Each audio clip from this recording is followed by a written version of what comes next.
Welcome to Kahani. ഇന്നൊരു പുതിയ കഥ, പുതിയ ആളായിട്ടാണ് ഞാൻ വന്നിരിക്കുന്നത്. എൻ്റെ ഫ്രണ്ട് തന്നെയാണ്, എൻ്റെ കൂട്ടുകാരിയാണ്. വേണമെങ്കിൽ ഒരു ലെങ്തി ആയിട്ടുള്ള ഒരു ഇൻട്രൊഡക്ഷനൊക്കെ എനിക്ക് തരാൻ പറ്റും. പക്ഷേ ഏറ്റവും ചെറിയ ഇൻട്രൊഡക്ഷനിൽ ഇൻട്രൊഡ്യൂസ് ചെയ്യാൻ പറ്റുന്ന ആളാണ് ജയശ്രീ മധു.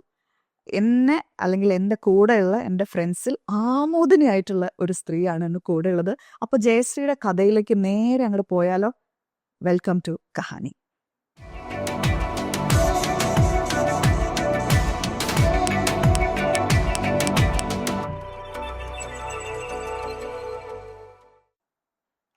ജയശ്രീ മധു എന്ന് പറയുന്ന ഒരു കുട്ടി നോക്കട്ടെ, പിന്നെന്താ. ഇന്നുള്ള Jayashree Madhu of Amodini India, the managing director of Amodini India. ആ ഒരു സ്റ്റോറി എല്ലാവർക്കും കേൾക്കാൻ ആഗ്രഹം ഉണ്ടാവും. How did you make it?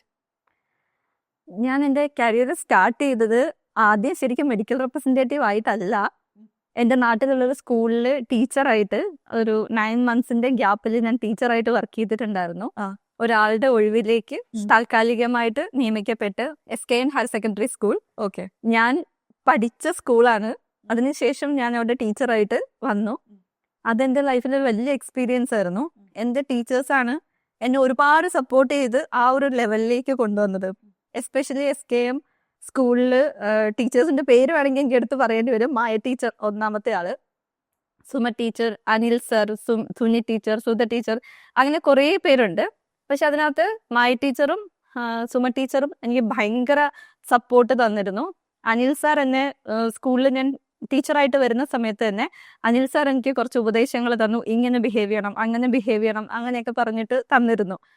അങ്ങനെ ഞാൻ കുറച്ച് നാൾ ടീച്ചറായി.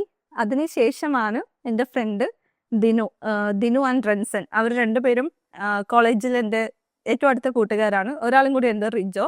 ഈ 3 ആൺകുട്ടികളും മെഡിക്കൽ ഫീൽഡിലേക്കാണ് വന്നത്. അപ്പൊ അങ്ങനെ ദിനു ആണ് എന്നെ മെഡിക്കൽ ഇൻഡസ്ട്രിയിലേക്ക് എന്നെ ഇൻട്രൊഡ്യൂസ് ചെയ്ത് അങ്ങനെ ഞാൻ മെഡിക്കൽ റെപ്രസെൻറ്റേറ്റീവ് ആയി.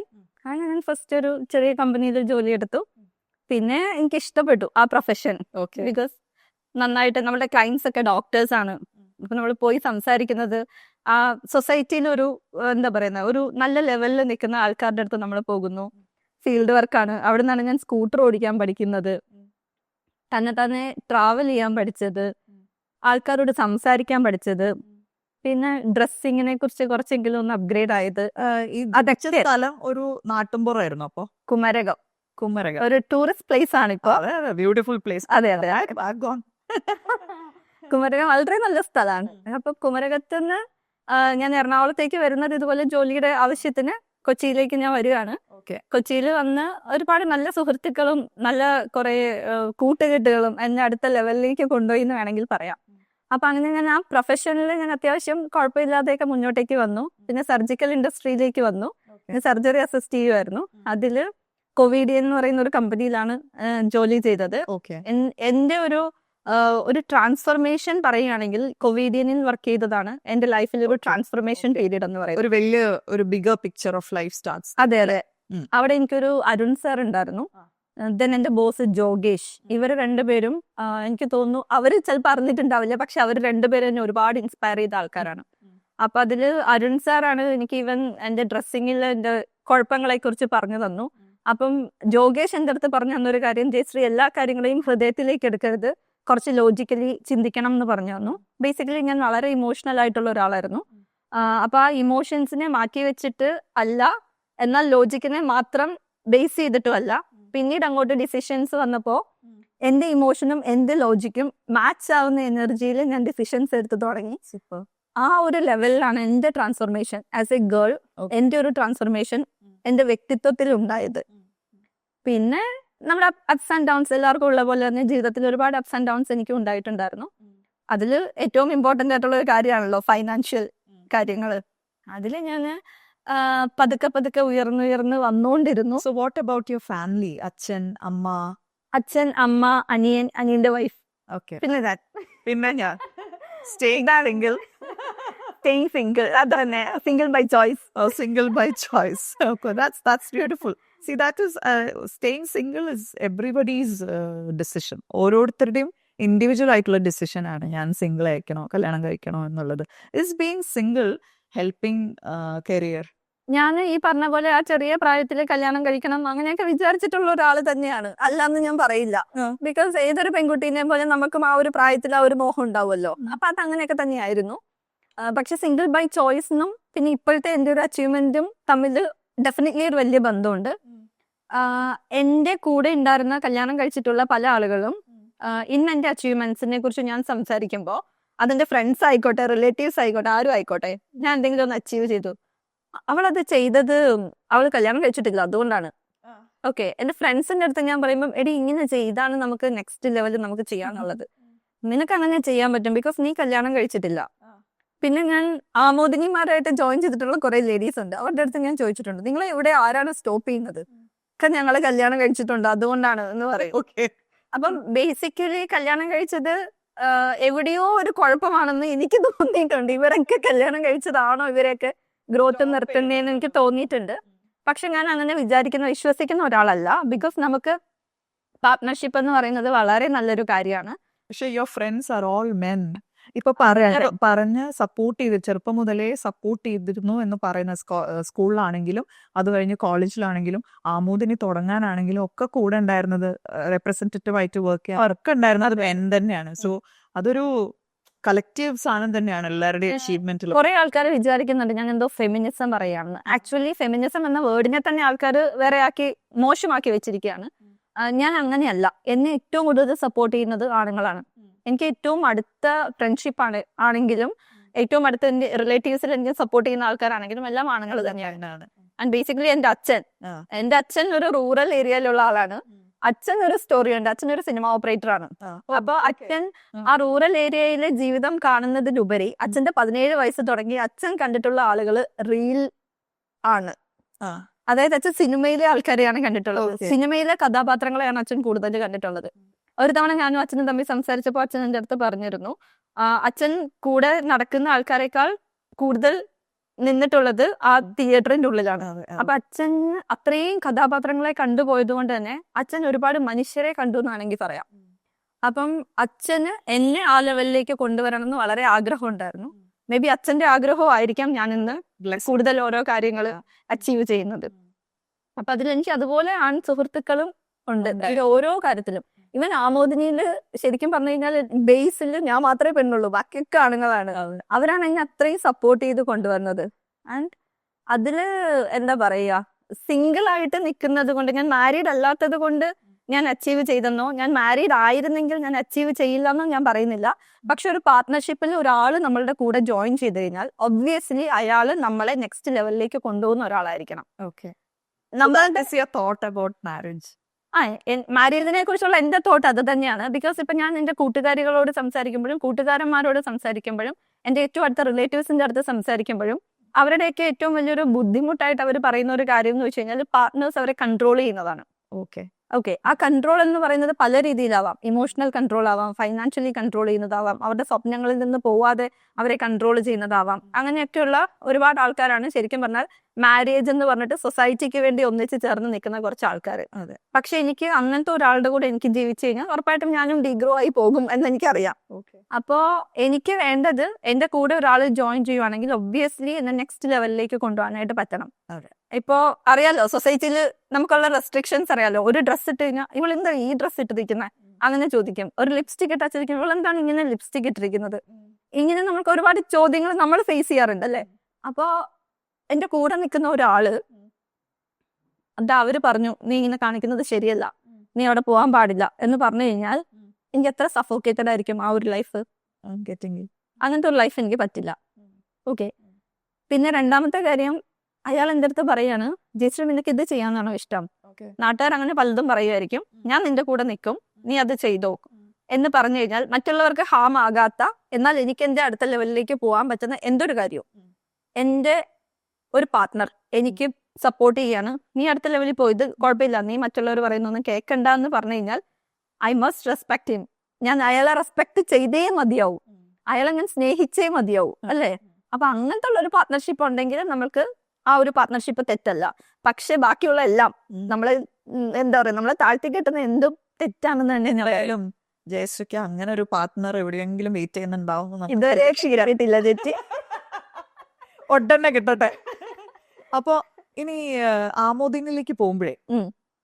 എനിക്ക് ആമോദിനി ഇന്ത്യ എന്ന് പറയുന്ന ബ്രാൻഡിനെ ആക്ച്വലി ഇന്ത്യയിൽ മാത്രമല്ല അല്ലെ, ആമോദിനി ഇന്ത്യ, ആമോദിനി സിംബാബ്വെ, ആമോദിനി ടാൻസാനിയ, ആമോദിനി സൗദി, പിന്നെ കുറെ രാജ്യങ്ങള് ഇനി വരാനായിക്കൊണ്ടിരിക്കുകയാണ്. അപ്പൊ അതെ, അതെ. ആദ്യം നമുക്ക് ആമോദിനി ഇന്ത്യനെ കുറിച്ച് പറയാം. ആമോദിനി ഇന്ത്യ, ആമോദിനി എന്ന് പറയുന്ന വാക്കിന്റെ അർത്ഥം അന്ന് നമ്മളൊരു റീൽ ഒന്നിച്ച് ചെയ്തിട്ടുണ്ടായിരുന്നു. അതെ അതെ കുറെ പേര് അതിന്റെ അടിയിൽ വന്നിട്ട് അതിന്റെ എന്താണ് ആമോദിനി എന്ന് പറഞ്ഞാൽ എന്നുള്ളത് എഴുതിയിട്ടുണ്ടായിരുന്നു. So now you tell me, എന്താണ് ആമോദിനി? Who is ആമോദിനി? ആമോദിനി എന്ന് പറഞ്ഞു കഴിഞ്ഞാൽ ഒരു സംസ്കൃതം വാക്കാണ്. ആ. അതിന്റെ അർത്ഥം ഹാപ്പി വുമൺ എന്നാണ്. ആമോദം, സന്തോഷം. ആമോദിനി സന്തോഷവതിയായ സ്ത്രീ. ഓക്കെ. അപ്പോ ഒരു സ്ത്രീ സന്തോഷവതിയാകുന്നത് എപ്പോഴാണ്? ഞാൻ അങ്ങോട്ട് ക്വസ്റ്റ്യൻ ചെയ്യാം, എന്നോട് പറയുക. ഒരു സ്ത്രീ എപ്പോഴാണ് സന്തോഷവതിയാകുന്നത്? ഞാൻ every minute I am happy. ഞാൻ അതെന്തോ- I live in A minute, in the moment. ഉം. അപ്പൊ ഞാൻ ആ മിനിറ്റിൽ എന്ത് സംഭവിച്ചാണെങ്കിലും ഞാൻ സ്വയം ഹാപ്പി ആവാൻ എന്തൊക്കെ ചെയ്യാൻ പറ്റുമോ അതൊക്കെ ചെയ്തുകൊണ്ടിരിക്കും. അല്ലെങ്കിൽ ഒരു സാധനം ഇന്നത് കിട്ടിയത് കൊണ്ട് ഞാൻ ഹാപ്പി ആവും, അല്ലെങ്കിൽ എന്റെ മക്കൾ നന്നായി പഠിച്ചതുകൊണ്ട് ഞാൻ ഹാപ്പി ആവും, എന്റെ അച്ഛനും അമ്മയും ഹെൽത്തി ആയിരുന്ന ഹാപ്പി, അതൊക്കെ എല്ലാവരും അങ്ങനെ തന്നെയാണ്. അതെ. പക്ഷെ ഞാൻ ഹാപ്പി ആവുന്നത് ഞാൻ ശരിക്കും literally me inside. If Nisha is happy, I'm happy. And if I'm happy, people around me are always happy. ഇതാണ് എൻ്റെ ഒരു പ്രോസസ്സ്. എല്ലാവർക്കും സെയിം ആവണമെന്നില്ല. എന്റെ കോൺസെപ്റ്റിലും അങ്ങനെ തന്നെയാണ്. നമ്മൾ ഹാപ്പി ആയിരുന്നാൽ മാത്രമേ ഉള്ളൂ നമുക്ക് മറ്റുള്ളവരെയും ഹാപ്പി ആക്കാനായിട്ട് പറ്റുള്ളൂ. Yeah. ഓക്കെ. പക്ഷെ ആമോദിനി എന്ന ഒരു കോൺസെപ്റ്റിൽ ഈ ഒരു പ്രോജക്റ്റിലേക്ക് ഇറങ്ങിത്തിരിക്കുമ്പോൾ എന്റെ ഒരു ആവശ്യവും എന്റെ കൂടെ ജോയിൻ ചെയ്യുന്ന എല്ലാവരും ഹാപ്പി ആയിരിക്കുക എന്നുള്ളത് തന്നെയാണ്. ഓക്കെ. അപ്പൊ ഈ ഹാപ്പിനെസ്സിനെ നമ്മൾ ഡിഫൈൻ ചെയ്യാനായിട്ട് നമുക്ക് പല പല സെഗ്മെന്റിൽ നമുക്ക് എടുത്തു നോക്കാം. ചില ആളുകൾ ഇപ്പൊ ഈ പറഞ്ഞ പോലെ കല്യാണം കഴിച്ച് ഭർത്താവ്, മക്കള്, അവരുടെ കാര്യങ്ങൾ നോക്കി ജീവിക്കുന്നതിൽ അവർ ഹാപ്പി ആയിരിക്കും. ചില ആളുകൾ ഫൈനാൻഷ്യലി ഇൻഡിപെൻഡന്റ് ആയി കഴിഞ്ഞാൽ അവർ ഹാപ്പി ആയിരിക്കും. ചില ആളുകൾ എന്റെ സ്വപ്നത്തിന്റെ പുറകെ പോവാൻ എനിക്ക് പറ്റിയാൽ അവർ ഹാപ്പി ആയി മാറും. സോ നമ്മൾ ബേസിക്കലി ആമോദിനിയിലൂടെ ഉദ്ദേശിക്കുന്നത് ഓരോ സ്ത്രീകളോടും അവരുടെ ഹാപ്പിനെസ്, നിങ്ങൾക്ക് എന്താണ് ഹാപ്പി ആകാൻ വേണ്ടത് എന്ന് നമ്മൾ ചോദിക്കുകയാണ് ചെയ്യുന്നത്. അപ്പൊ അങ്ങനെ ഞങ്ങൾ എടുത്തൊരു സർവേയിൽ നമുക്ക് മനസ്സിലായ കാര്യം എന്ന് പറയുന്നത്, റൂറൽ ഏരിയയിലാണ് ഞാൻ കൂടുതൽ വർക്ക് ചെയ്തത്. അതുകൊണ്ടാണ് ഞാൻ റൂറൽ ഏരിയ എന്ന് പറയുന്നത്, ബിക്കോസ് ഞാനൊരു ഗ്രാമത്തിന്റെ പെൺകുട്ടിയാണ്. നമുക്ക് സംസാരിക്കുന്നതും അതേ ടോപ്പിക് തന്നെയാണ്. ഇപ്പൊ പ്രിവിലേജ്ഡ് ആയിട്ടുള്ള എന്നെ പോലെയും അല്ലെങ്കിൽ ജയശ്രീനെ പോലെയുള്ള സ്ത്രീകളെക്കാൾ ഉപരി ഇനി സപ്പോർട്ട് വേണ്ട ആൾക്കാരെ നമുക്ക് എന്ത് ചെയ്യാൻ പറ്റും എന്നുള്ളൊരു ടോപ്പിക്കിൽ സംസാരിച്ചപ്പോഴാണ് നമ്മുടെ രണ്ടുപേരുടെയും കണക്ട് വന്നത്. അങ്ങനെയാണ് നമ്മൾ ഇതിനെക്കുറിച്ച് സംസാരിക്കാൻ പോലും സ്റ്റാർട്ട് ചെയ്തത്. So I am also so interested to hear about it. Okay.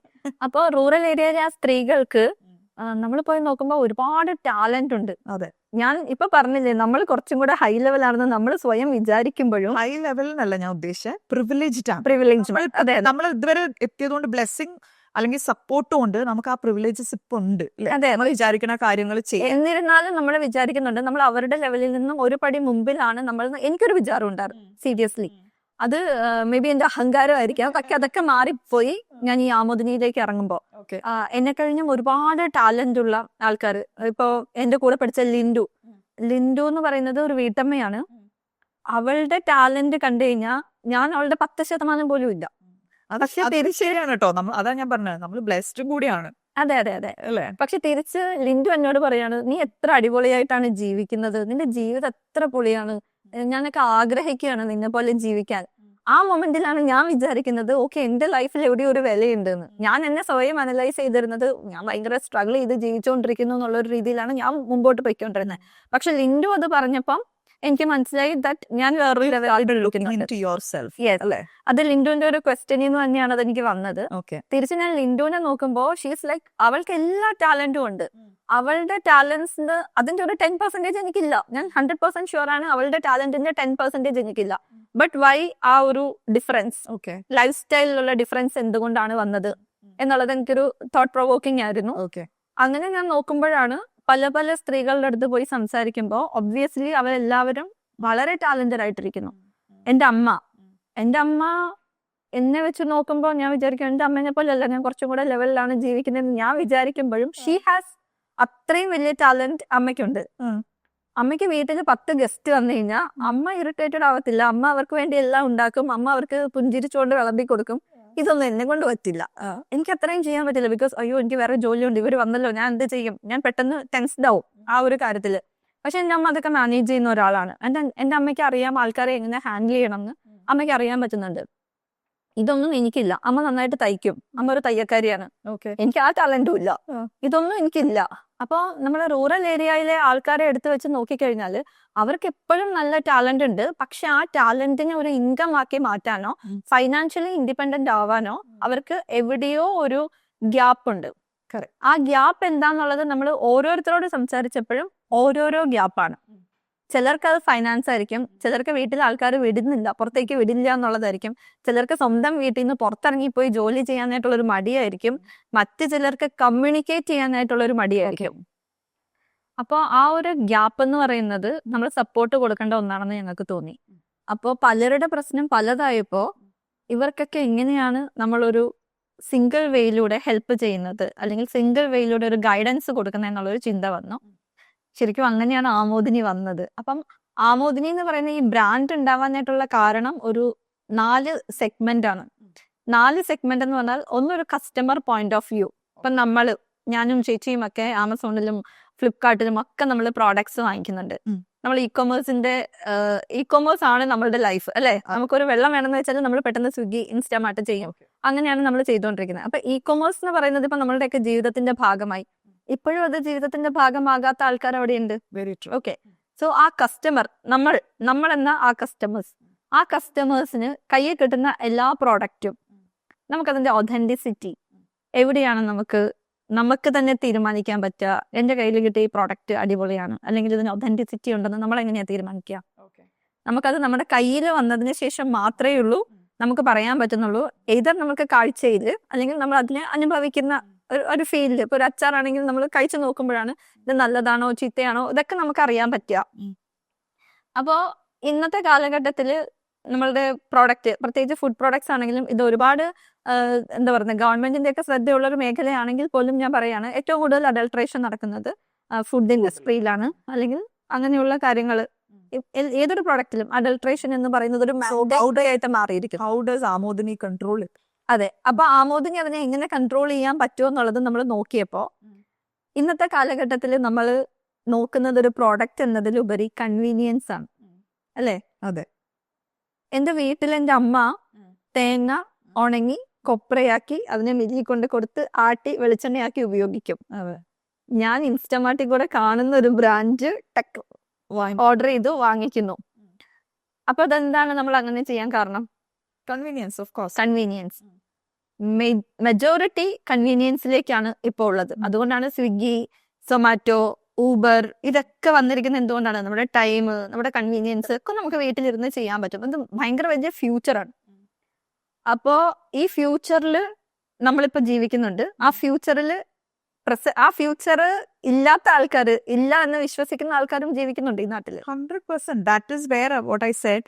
ഞാനും ജയശ്രീ എല്ലാം പ്രിവിലേജ്ഡും ബ്ലെസ്ഡ് ആയിട്ടുള്ള ആൾക്കാരാണ്. നമുക്ക് സ്വിഗ്ഗി യൂസ് ചെയ്യാനെങ്കിലും അറിയാം. അത് ഇല്ലാത്ത ആൾക്കാരുണ്ട്. ഫോണ് പോലും ഇല്ലാത്ത, ഇലക്ട്രിസിറ്റി ഇല്ലാത്ത ആൾക്കാർ ഇപ്പോഴും ഉണ്ട്. അതെ. വീട്ടിൽ കറണ്ട് ഇല്ലാത്ത ആൾക്കാരുണ്ട് എന്നുള്ള കാര്യം ഇപ്പോഴും എക്സിസ്റ്റിംഗ് ആയിട്ടുള്ള ഒരു വിഷയമാണ്. അതെ. അപ്പോ ഈ പറഞ്ഞ ആമസോണിനെയും ഫ്ലിപ്കാർട്ടിനെയും പോലെയുള്ള ഇ-കൊമേഴ്സ് കാര്യങ്ങൾ നമ്മൾ കസ്റ്റമറായിട്ട് നമ്മൾ ഉപയോഗിച്ചിട്ടുണ്ട്.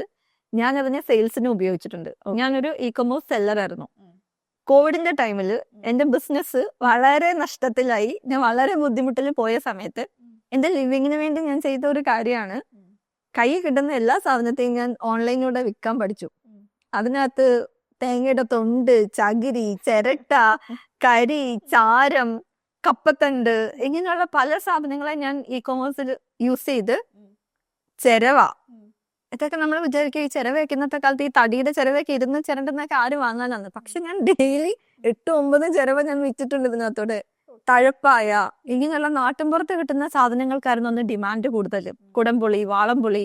അപ്പൊ ഇതൊക്കെ ഞാൻ ചെയ്തത് എന്താന്ന് വെച്ചാൽ, നാട്ടിൽ പോയിട്ട് നാട്ടിൽ കിടക്കുന്ന കുറച്ച് സാധനങ്ങളെ എടുത്ത്, ചില ആൾക്കാരുടെ കയ്യിൽ കുടംപുളി ഉണ്ടായിരുന്നു, ചിലരുടെ കയ്യിൽ വാളംപുളി ഉണ്ടായിരുന്നു, ചിലരുടെ കയ്യിൽ തഴപ്പായ ഉണ്ടായിരുന്നു, ചിലരുടെ കയ്യിൽ തേങ്ങയും തൊണ്ടും ഒക്കെ ആയിരുന്നു ഉണ്ടായിരുന്നത്, ചില വീട്ടിൽ കപ്പത്തണ്ട് ഉണ്ടായിരുന്നു. സോ ഇതിനെയൊക്കെ വെച്ചിട്ട് എല്ലാം കൂടെ ഞാൻ ഇതെല്ലാം collect ചെയ്തൊന്നുമില്ല.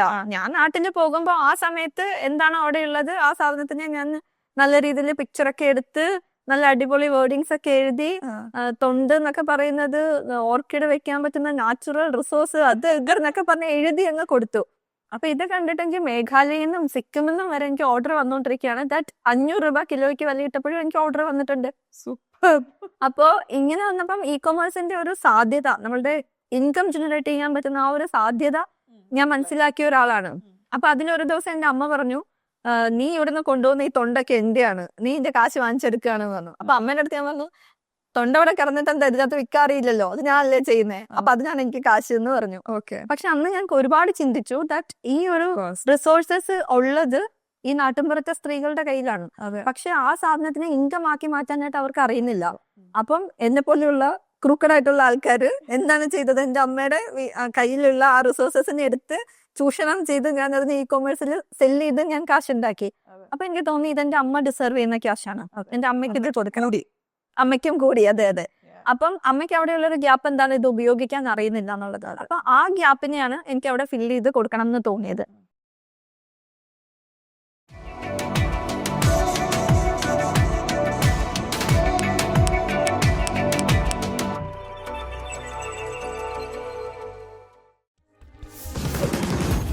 DQ, a luxury redefined brand.